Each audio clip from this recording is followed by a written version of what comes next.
Hello everyone, मेरा नाम है गौतम और स्वागत करता हूं मैं आप सबका learning with Gautam YouTube channel में। तो आज की इस वीडियो में हम करने वाले हैं बिहार एसटीटी के लिए म्यूजिक के यानी कि संगीत के महत्वपूर्ण प्रश्न को, जो कि आपके आने वाले एग्जाम के लिए काफ़ी ज़्यादा इंपॉर्टेंट प्रश्न रहने वाला है। तो आप लोग वीडियो को अच्छे से ध्यानपूर्वक और लास्ट तक जरूर देखिएगा। तो चलिए शुरू कर लेते हैं फर्स्ट क्वेश्चन से। और पहला क्वेश्चन है हमारा कि राग भैरव का वादी स्वर क्या होता है। देखिए, आप लोगों को वादी और संवादी दोनों में कन्फ्यूज नहीं होना है, क्योंकि बहुत जगह आपको संवादी देखने को मिलेगा और कहीं पे आपको वादी देखने को मिलेगा। जैसे इसमें पूछा जा रहा है कि राग भैरव का वादी स्वर क्या होता है, तो ध होता है राग भैरव का वादी स्वर, यानी कि ऑप्शन इसका बी हो जाएगा। अगला क्वेश्चन है, तीन ताल में कितनी ताली होती है और खाली होती है। तीन ताल जो है, इसमें ताली और खाली की मात्रा कितनी होती है, तो याद रखिएगा तीन ताल में तीन ताली होती है और खाली कितनी होती है, तो एक होती है। ऑप्शन बी हो जाएगा। तीन ताल में ताली और खाली की मात्रा जो है वो कितनी होती है, तो तीन एक होती है। अगला क्वेश्चन है, राग भैरव का गायन समय क्या है। यानी कि राग भैरव जो है इसको कब गाया जाता है, तो राग भैरव को प्रातः काल के समय में, यानी कि सुबह में ही राग भैरव का गाने का समय है, यानी कि ऑप्शन ए हो जाएगा।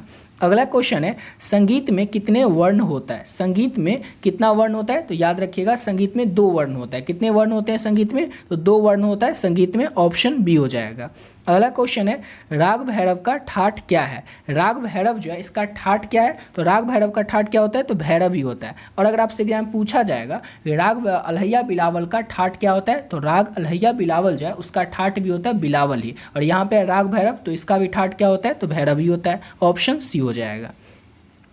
अगला क्वेश्चन है, ताल एक ताल में कितनी मात्राएं होती हैं। ताल एक ताल जो है इसमें मात्राओं की संख्या कितनी होती है, तो याद रखिएगा ताल एक ताल में मात्राओं की संख्या कितनी होती है, तो 12 होती है, यानी कि ऑप्शन सी हो जाएगा। अगला क्वेश्चन है हमारा, ताल दादरा में कितने विभाग होते हैं। ताल दादरा जो है इसमें विभागों की संख्या कितनी होती है। ताल दादरा में कितने विभाग होते हैं, तो ताल दादरा में 2 विभाग होते हैं। ऑप्शन बी हो जाएगा। अगला क्वेश्चन है, ध्रुपद में किस ताल का प्रयोग होता है। ध्रुपद जो है इसमें किस ताल का प्रयोग होता है, तो ध्रुपद में चौताल का प्रयोग होता है। किस ताल का प्रयोग होता है ध्रुपद में, तो चौताल का प्रयोग होता है ध्रुपद में। ऑप्शन ए हो जाएगा। अगला क्वेश्चन है, तिलवाड़ा ताल में कितनी मात्राएं हैं। ये जो तिलवाड़ा ताल है इसमें मात्राओं की संख्या कितनी होती है, 12 या फिर 14, 10 या 16। तो तिलवाड़ा ताल में मात्राओं की जो संख्या वो होती है 16, यानी कि ऑप्शन इसका डी हो जाएगा। अगला क्वेश्चन है, राग देश का वादी स्वर क्या होता है। राग देश जो है इसका वादी स्वर क्या होता है, तो राग देश का वादी स्वर होता है रे। और आपको बता चुके हैं वादी और संवादी में कंफ्यूज नहीं होना है। जैसे यहाँ पर राग देश का वादी स्वर, तो इसका वादी होता है रे। ऑप्शन टी हो जाएगा। अगला क्वेश्चन है, स्वरों के उतरते क्रम को क्या कहते हैं। तो स्वर के उतरते क्रम को हम लोग क्या कहते हैं, तो अवरोह कहते हैं स्वरों के उतरते क्रम को। और अगर आपसे एग्जाम में पूछा जाए कि स्वरों के चढ़ते क्रम को क्या कहेंगे, तो स्वरों के चढ़ते क्रम को आरोह कहेंगे, और स्वर के उतरते क्रम को क्या कहेंगे, तो अवरोह कहेंगे। समझ गए, ऑप्शन इसका सी हो जाएगा।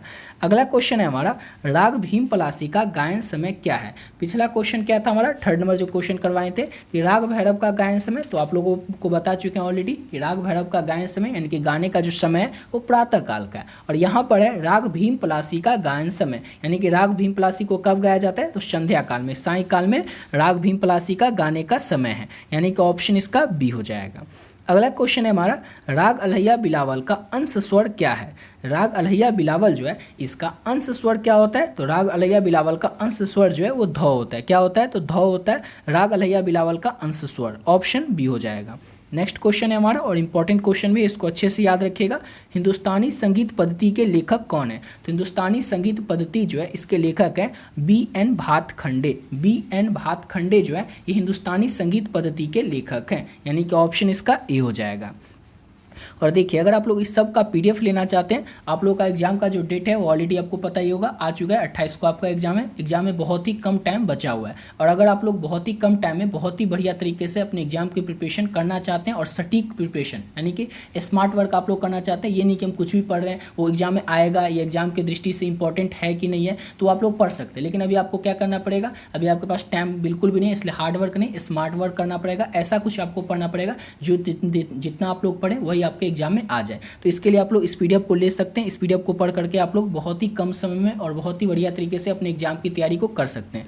इसमें आपको मिलेगा क्या क्या, तो इसमें आपको टोटल 4 PDF मिलेगा। अब 4 PDF में रहेगा क्या क्या, तो ऑलरेडी कई सारे वीडियो में पिछले वीडियो में बता चुके हैं, इसमें भी आपको शॉर्ट में बता देते हैं इस PDF को लेना किस तरह से और इसमें आपको रहेगा क्या क्या। तो देखिए फर्स्ट PDF जो है इसमें आपको म्यूजिक STT का जो पेपर फर्स्ट है उसमें टोटल 15 यूनिट है, 15 इकाई है। यहाँ पर 14 है लेकिन 14 नहीं 15 इकाई है, ठीक है। तो 15 इकाई में आपको जो भी पढ़ना है, जितना भी पढ़ना है सभी आपको इसमें मिल जाएगा। टोटल 60 से 70 पेज का ये PDF है। इसको जो पहला PDF है इसको अच्छे से पढ़ लीजिए। इसके अलावा आपको थ्योरी के पोर्शन में और कहीं से भी कुछ भी पढ़ने की जरूरत नहीं है। अगर आप लोग पहले से ही सब कुछ पढ़ चुके हैं तो रिवीजन के लिए भी इसको अच्छे से पढ़ करके अपने एग्जाम की प्रिपरेशन अच्छे से कर सकते हैं। अब हो गया थ्योरी पोर्शन। अब आप लोग अपना सिलेबस पूरा अच्छा से कंप्लीट कर चुके हैं, थ्योरी पढ़ लीजिएगा। इसको बाद आपको क्या करना चाहिए, तो इसके बाद आपको करना चाहिए प्रैक्टिस क्वेश्चन, यानी कि क्वेश्चन का प्रैक्टिस। और इस PDF में आपको मिलेगा 500 plus objective question. Second PDF जो है इसमें आपको क्या मिलेगा, तो 500 से भी ज़्यादा ऑब्जेक्टिव क्वेश्चन मिलेगा। इतना आप लोग प्रैक्टिस कर लीजिए, इनफ है, ठीक है। थर्ड PDF में आपको क्या मिलेगा, तो म्यूजिक का प्रीवियस ईयर में पूछा गया क्वेश्चन। म्यूजिक का जैसे एग्जाम हुआ था BPSC का, STT का, या फिर और भी कई अन्य राज्य में जो एग्जाम हो चुके हैं म्यूजिक का, या फिर कोई भी इंपॉर्टेंट जो एग्जाम के दृष्टिकोण से इंपॉर्टेंट क्वेश्चन है वो सब आप लोगों को इस PDF में मिल जाएगा। इसमें म्यूजिक का प्रीवियस ईयर क्वेश्चन है, 350 प्लस क्वेश्चन है। इसको कर लीजिए, इससे आपका क्या हो जाएगा, PYQ कंप्लीट हो जाएगा। उसके बाद थर्ड और जो सबसे मोस्ट इंपॉर्टेंट PDF है आप लोगों के लिए, ये सबसे ज़्यादा इंपॉर्टेंट है और सेकंड लास्ट जो इंपॉर्टेंट है वो ये भी है।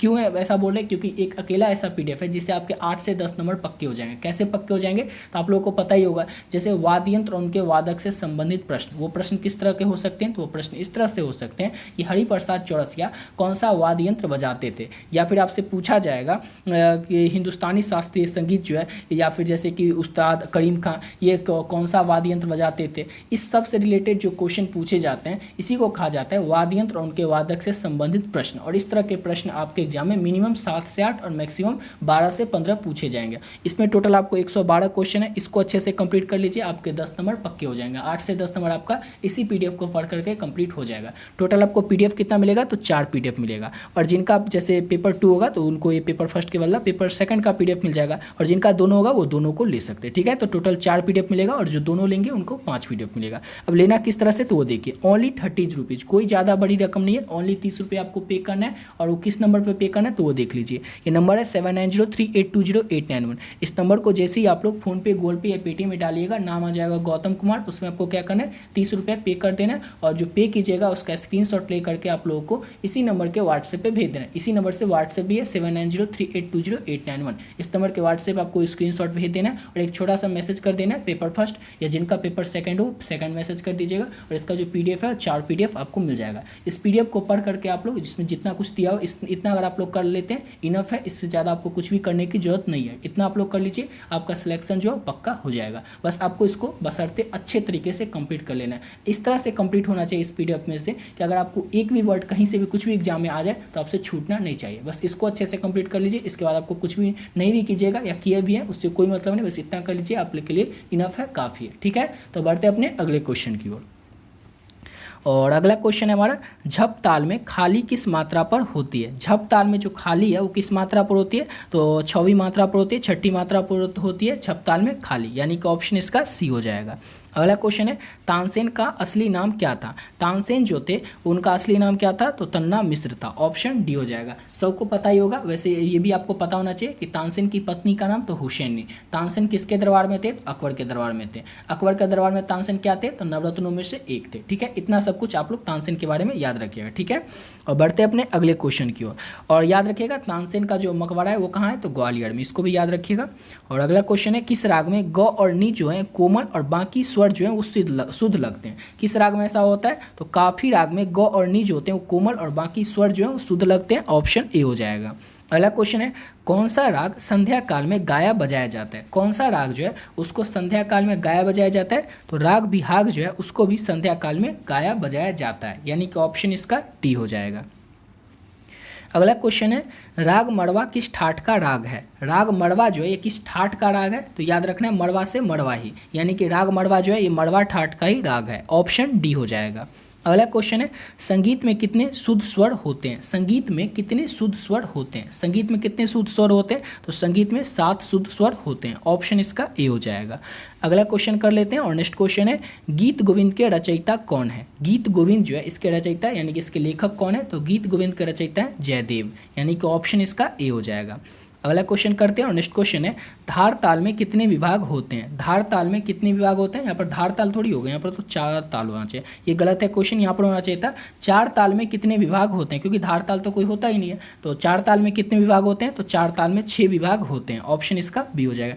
ये यहाँ पर मिस्टेक हो गया होगा तो लिख लीजिएगा 4 ताल, समझ गए? 4 ताल में कितने विभाग? तो 6 विभाग होते हैं। अगला क्वेश्चन है सप्तक कितने प्रकार के होते हैं? अब इसका आंसर आप लोगों को कमेंट बॉक्स में बताना है। क्यों बताना है? क्योंकि ये क्वेश्चन कितना बार करवा चुके हैं। सप्तक कितने प्रकार के होते हैं, इसका आंसर आप लोग कमेंट बॉक्स में बताइएगा। अगला क्वेश्चन है राग देश का ठाठ क्या है? राग देश जो है इसका ठाठ क्या होता है? तो खमास ठाठ का होता है राग देश, यानी कि ऑप्शन बी हो जाएगा। अगला क्वेश्चन है राग केदार का संवादी स्वर क्या होता है? राग केदार का संवादी स्वर क्या होता है? तो राग केदार का यहाँ पर संवादी पूछा जा रहा है, वादी नहीं पूछा जा रहा है। तो याद रखिएगा राग केदार का संवादी जो है वो शाही होता है, यानी कि ऑप्शन इसका सी हो जाएगा। नेक्स्ट क्वेश्चन है तान के कितने प्रकार होते हैं? तान जो है इसके कितने प्रकार होते हैं? तो याद रखिएगा तान के 2 ही प्रकार होते हैं। ऑप्शन ए हो जाएगा। तान के कितने प्रकार होते हैं? तो 2 प्रकार। अगला क्वेश्चन है चतुर्दंड प्रकाशिका किनकी लिखी हुई पुस्तक है? चतुर्दंड प्रकाशिका जो है ये किनके द्वारा लिखी गई पुस्तक है? तो याद रखिएगा पंडित वेंकटमखी। किनके द्वारा? तो पंडित वेंकटमखी के द्वारा लिखी गई पुस्तक है, जिसका कि नाम है चतुर्दंड प्रकाशिका। अब जैसे आपसे एग्जाम में पूछा जाए कि पंडित वेंकटमखी के द्वारा कौन सी पुस्तक लिखी गई थी और ऑप्शन में चतुर्दंड प्रकाशिका रहेगा, यानी कि सेम इसी क्वेश्चन को उल्टा कर देगा, तो आपको कन्फ्यूज नहीं होना है, समझ गए ना? तो याद रखिएगा आप लोग। अब अगला क्वेश्चन है हमारा राग असावाड़ी का संवादी स्वर क्या होता है? राग असावाड़ी जो है इसका संवादी स्वर क्या होता है? तो गौ होता है राग असावाड़ी का संवादी स्वर। ऑप्शन सी हो जाएगा। अगला क्वेश्चन है हमारा उस्ताद करीम खां किस घराने से आते हैं? उस्ताद करीम खां जो है ये किस घराने से आते हैं? आगरा, दिल्ली, किराना या जयपुर? देखिए आपके सिलेबस में ओनली मेंशन किया गया है कि आपको भारत के विभिन्न घरानों के बारे में पढ़ना है, लेकिन कहीं पर भी ये मेंशन नहीं किया गया कि आपको दरभंगा घराना पढ़ना है, जयपुर घराना पढ़ना है, बनारस घराना पढ़ना है या कौन सा घराना पढ़ना है, भिंडी बाजार घराना पढ़ना है। ये सब घराना को आपको पढ़ना पड़ेगा। वो जो आपको ऊपर PDF के बारे में बताए थे उस PDF में आपको ये सब घराना मिल जाएगा, यानी कि आपके सिलेबस में टू द पॉइंट सिलेबस सबसे पहला पेज में आपको सिलेबस मिलेगा उस PDF में।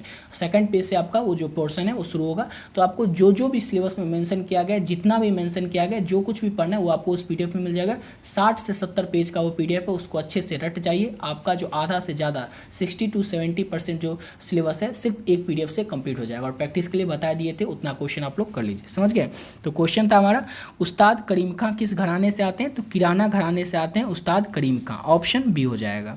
अगला क्वेश्चन है हिंदुस्तानी शास्त्रीय संगीत में विकृत स्वरों की संख्या कितनी होती है? हिंदुस्तानी शास्त्रीय संगीत में विकृत स्वरों की जो संख्या है वो 5 होती है। कितनी होती है? तो 5 होती है हिंदुस्तानी शास्त्रीय संगीत में विकृत स्वरों की संख्या। अगला क्वेश्चन है राग केदार का ठाठ क्या है? राग केदार जो है इसका ठाठ क्या है? तो राग केदार का ठाठ होता है कल्याण। क्या होता है? तो राग केदार का जो ठाठ है वो कल्याण होता है। ऑप्शन बी हो जाएगा। अगला क्वेश्चन है रूपक ताल में कितने विभाग हैं? रूपक ताल जो है इसमें विभागों की संख्या कितनी है? तो रूपक ताल में 3 विभाग होते हैं, यानी कि ऑप्शन इसका बी हो जाएगा। अगला क्वेश्चन है हमारा ताल कहड़वा में कितनी तालियां होती है? ताल कहड़वा जो है उसमें कितनी तालियां होती हैं? तो ताल कहड़वा में एक ही ताली होती है। याद रखिएगा एक ही ताली होती है ताल कहड़वा में। ऑप्शन बी हो जाएगा। अगला क्वेश्चन है राग भूपाली में कौन से 2 स्वर नहीं लगते हैं? अब 4 ऑप्शन है दिया हुआ, इसमें से आपको बताना है कि राग भूपाली में कौन से 2 स्वर नहीं लगते हैं। मध्यम और पंचम ये क्या है? तो राग भूपाली में ये स्वर लगते हैं। ऋषभ और पंचम ये भी लगते हैं राग भूपाली में। गंधार और धैवत ये भी लगते हैं राग भूपाली में। लेकिन मध्यम और निषाद जो है राग भूपाली में ऐसे 2 स्वर हैं जो कि नहीं लगते हैं, यानी कि ऑप्शन ए हो जाएगा। सिंपल सा क्वेश्चन था, राग भूपाली में कौन से 2 स्वर नहीं लगते हैं? तो राग भूपाली में मध्यम और निषाद 2 स्वर हैं जो कि नहीं लगते हैं। ऑप्शन ए हो जाएगा। अगला क्वेश्चन है राग में नहीं लगने वाले स्वर को क्या कहते हैं? राग में नहीं लगने वाले स्वर को क्या कहेंगे हम लोग, तो वर्जित स्वर कहेंगे। यानी कि जो राग में लगेगा ही नहीं उसको क्या कहेंगे, वर्जित कर देंगे, साइड कर देंगे। ठीक है, तो राग में नहीं लगने वाले स्वर को हम लोग क्या कहेंगे, तो वर्जित स्वर कहेंगे। ऑप्शन सी हो जाएगा। इसी के साथ वीडियो पे कंप्लीट करते हैं। आशा करता हूँ आप लोग को वीडियो अच्छा लगा हुआ। ठीक है, और आप लोग अगर पीडीएफ लेना चाहें तो उस पीडीएफ को ले सकते हैं, ऊपर जो बता चुके हैं उसको ले लीजिएगा और अच्छे तरीके से उसको पढ़ करके आप लोग बहुत ही कम समय में और बहुत ही बढ़िया तरीके से अपने एग्जाम की प्रिपरेशन कर सकते हैं उस पीडीएफ को पढ़ के। ठीक है, तो मिलते हैं नेक्स्ट वीडियो में नए वीडियो के साथ।